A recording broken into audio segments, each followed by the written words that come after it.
He asked, "Where have you been since yesterday?" His voice was low, sharp, and full of unease. She looked at him, her lips trembling, but she didn't answer right away. The silence between them was heavier than any words could be, and the weight of it burned through his chest. He leaned forward, his fists clenching as though bracing himself for the truth. She finally whispered, "What do you mean by that?" Her tone was defensive, yet her eyes shifted away, avoiding his gaze. That single gesture told him more than any explanation could. He felt a deep sting in his heart. The suspicion that had been haunting him for days now growing into certainty.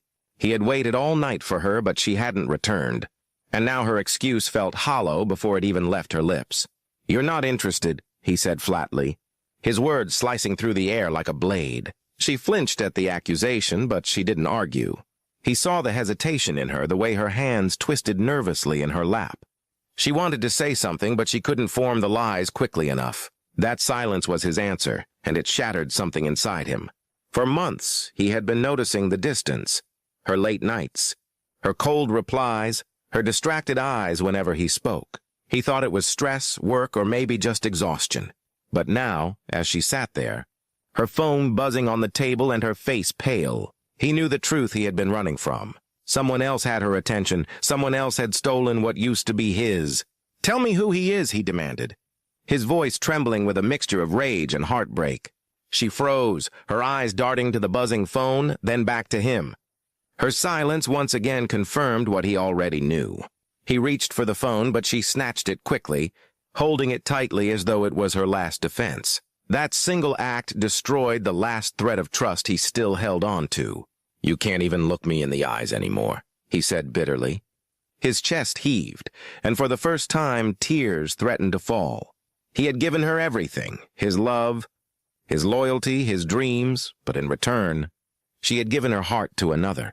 She finally whispered, "I didn't mean for this to happen."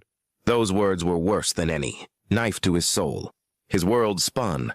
He remembered the nights they had shared laughter, the promises they had made under the stars, the plans of a future together. All of it now lay in ruins, swept away by betrayal. "So it happened," he muttered. His hands trembled, his voice cracked, but his eyes stayed fixed on her. She lowered her head in shame, unable to answer. He stood up abruptly, the chair scraping the floor. The noise made her flinch, but she still didn't beg him to stay. That silence confirmed everything. She had already chosen someone else.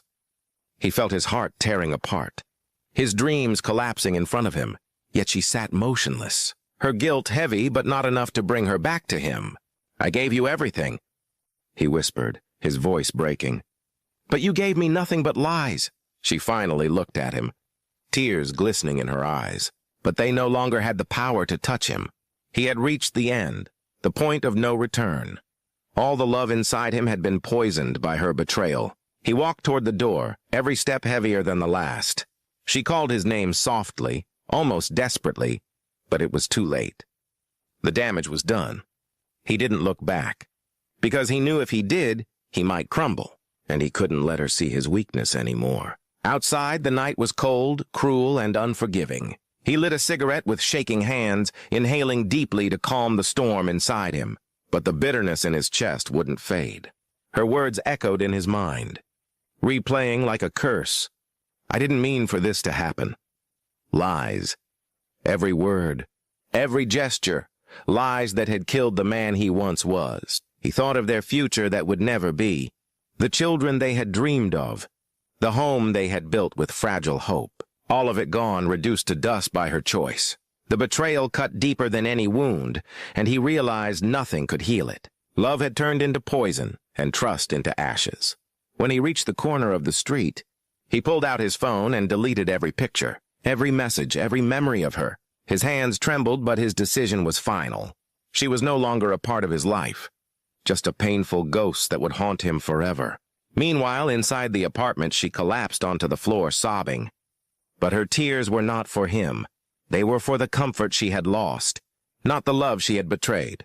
She picked up her phone, typing a message to the man she had chosen over him, sealing the fate she had created. And just like that, the story of their love ended badly, not with forgiveness, not with healing, but with broken trust, shattered dreams, and a love that had rotted beyond repair. He walked into the night alone, while she sank deeper into the arms of another, both lost, but neither together ever again.